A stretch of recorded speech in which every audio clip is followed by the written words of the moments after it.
नेपाल में मुसलसल बारिश की वजह से बिहार में सैलाब का खतरा बढ़ गया है। वाल्मीकि नगर बैराज से 3 लाख क्यूसेक पानी छोड़ा गया है।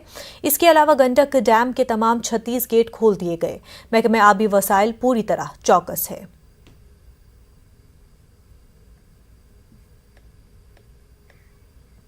लगातार हो रही बारिश के बाद गंडक नदी के जलस्तर में वृद्धि जारी है और फिलहाल बात करें तो वाल्मीकि नगर गंडक बराज से 2,97,000 क्यूसेक पानी का डिस्चार्ज वाल्मीकि नगर गंडक बराज में हो रहा है और पिछले 24 घंटों की बात करें तो करीब 3 लाख क्यूसेक पानी का डिस्चार्ज एवरेज हो रहा है, जो निचले इलाकों में अब आफत बनकर सामने आने लगा है। धीरे धीरे आप तस्वीरें देख रहे हैं कि बगहा में गंडक नदी की जो तस्वीर है उसको दिखाने की कोशिश करेंगे। देख रहे हैं किस तरह से गंडक नदी लगातार उफना गई है और तमाम इलाकों में इसका पानी अब निचले इलाकों में धीरे धीरे फैल रहा है और धीरे धीरे लगातार ये जैसे ही आगे बढ़ते जाएगा तमाम ऐसे निचले इलाके हैं और गंडक नदी के आसपास रहने वाले जो इलाके हैं उन इलाकों में यह पानी निश्चित तौर पर तबाही मचाएगा।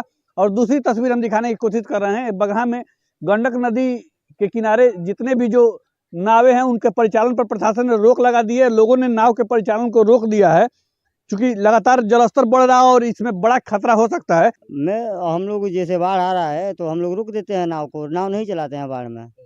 हाँ, अभी तो बंद करके रखे हैं। यहाँ सामने पानी चल रहा है अभी। जब दिखाई जब आते हैं घाट पे सुबह शाम तो दिखाई देता है हमको कि यहाँ पानी बढ़ने का संभावना है। पानी बढ़ रहा है, पानी भी कहीं घुस रहा है। हाँ, नीचे के साइड में पानी घुस रहा है। जल संसाधन विभाग ने भी पूरी तैयारी कर ली है कि जहाँ जिन बिंदुओं पर नदी का दबाव बनेगा वहाँ पे फ्लड फाइटिंग काम शुरू किया जाएगा। हालांकि जिला प्रशासन ने लगातार बढ़ते जलस्तर के बाद अभियंताओं को हाई अलर्ट पर रखा है और गंडक बराज के साथ ही चंपारण के तमाम बांधों और तटबंधों पर सतर्कता बरती जा रही है। मुन्ना राज, न्यूज़ 18, बगहा। पटना के फुलवारी शरीफ में बेकरी के एक ताजिर के घर पर डकैती के दौरान बदमाशों ने 2 खवातीन का कत्ल कर दिया। FSL टीम ने मौके पर जांच, फिलहाल पुलिस डकैती की जांच कर रही है। पुलिस ने लाशों को पोस्टमार्टम के लिए पटना एम्स भेज दिया है और तहकीकात जारी है।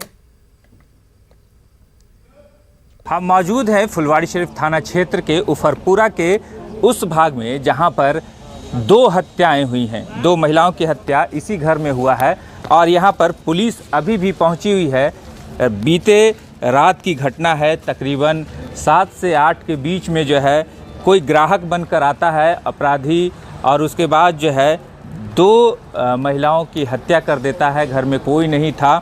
उसी दौरान जो है ये घटना घटित हुई और बताया जाता है कि कुछ जो रुपये थे कुछ लूट करके भी ले गए, लेकिन अभी तक स्पष्ट नहीं हो पाया। FSL की टीम घर के अंदर आई, जांच की है और ये जो है अभी पता नहीं चल पाया है कि घटना का मुख्य कारण क्या है। लेकिन जो है अभी जिस तरह से जांच किया जा रहा है, पता लगाने की कोशिश की जा रही है, तो यहीं पे यही वो घर है और यहीं पे जो है जहां पर वारदात हुई है वो भी आपको दिखा दे कि ये सीढ़ी के ठीक नीचे जो है ये वारदात हुई है और यहीं से जो है अपराधी जो है घटना को अंजाम दिए हैं और फरार हो गए हैं। CCTV भी लगा हुआ था लेकिन DVR लेकर के फरार हो गए हैं और उसकी वजह से मुख्य कारण पता नहीं चल पा रहा है। लेकिन पुलिस पता लगाने की कोशिश कर रही है। यहाँ पे पुलिस मौजूद है, जांच कर रही है और यहाँ घर के सदस्य भी पहुँच चुके हैं। तो हम लोग को पता चला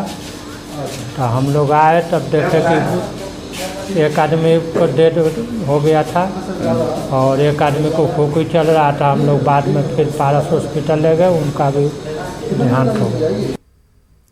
दूर दूर से लोग इलाज के लिए खगड़िया के सदर अस्पताल पहुंचते हैं, लेकिन थोड़ी सी बारिश में सदर अस्पताल का मेन गेट झील में तब्दील हो जाता है। इसके लिए सदर अस्पताल पहुंचना पड़ता है। पानी की निकासी का कोई इंतजाम नहीं है, जिसकी वजह से पानी जमा रहता है। सदर अस्पताल के मेन गेट पर धीरे धीरे बदबू आने लगी है। न्यूज़ 18 ने सूरत हाल का जायजा लिया।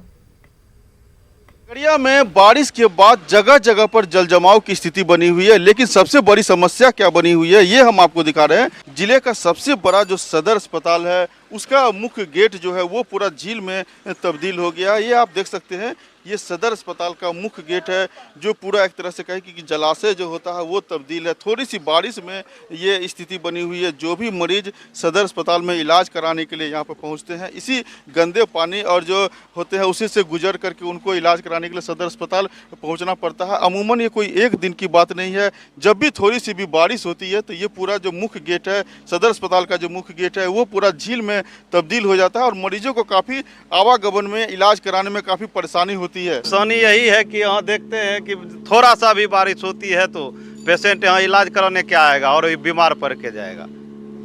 जाने आने में असुविधा होती है और क्या, पूरे जल जमाव मेन गेटे पर जल जमाव हो जाता है। खगड़िया का भौगोलिक स्थिति ऐसा है, देखते हैं जहाँ थोड़ा बहुत बारिश होने पर पानी जमा हो जाता है तो क्या कीजिएगा, यह भी देख रहे हैं। अब तो इसकी ऊंचाई थोड़ी करनी होगी, ठीक हो जाए। ये हॉस्पिटल का मेन, सदर अस्पताल का मेन गेट है सर। यहाँ पानी नहीं लगना चाहिए सर। क्या लगता है तो बीमारी का? हाँ, बीमारी का ये बहुत बीमारी के लिए तो पूरा मलेरिया सबके लिए बहुत मुश्किल है। धीरे धीरे पानी महकने लगता है पूरा। हाँ, पानी महकने लगता है सर। पानी जब जल जमा होता है, पूरे सब जगह का कचरा यहाँ जमा होता है तो पानी में तो ऑलरेडी महक आएगी सर। खगड़िया सदर अस्पताल जो है उसका ये दृश्य है और आप साफ तौर पर देख सकते हैं कि मरीजों को किस तरह से परेशानी होती है। ये जो सदर अस्पताल है, यहाँ जिले भर से जो मरीज हैं वो इलाज कराने के लिए पहुँचते हैं, लेकिन इसी गंदगी वाले पानी से मजबूरन उन्हें मरीजों को सदर अस्पताल तक इलाज कराने के लिए पहुँचना पड़ता है। दिग्विजय कुमार, न्यूज़ 18 खगड़िया।